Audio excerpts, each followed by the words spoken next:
नमस्कार दोस्तों, जैसा कि मैं बोला था आप लोग को कि भोजपुरी के नंबर 1 टाइगर विलेज से मिलाऊंगा, तभी आप लोग का इंतज़ार ख़त्म हुआ। तो आप लोग को मिलाता हूं भोजपुरी के टाइगर विलेज उमेश सिंह जी भैया से।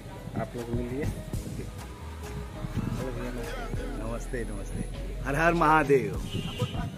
कैसे हैं आप सब?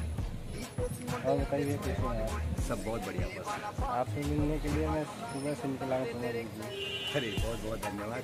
और अपने सभी दोस्तों से मिलाना था, इसलिए मैं आया हूँ। नहीं संजय बाबू, आप बहुत अच्छे हैं और मैं अपने दर्शकों से अनुरोध करूंगा कि हमारे संजय बाबू का संजय ब्लॉग को जो है आप लोग लाइक करें, सब्सक्राइब करें और ढेर सारा प्यार दें।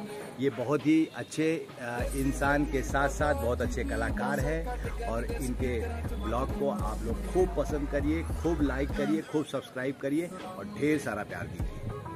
थैंक यू भैया। धन्यवाद धन्यवाद। हर हर महादेव।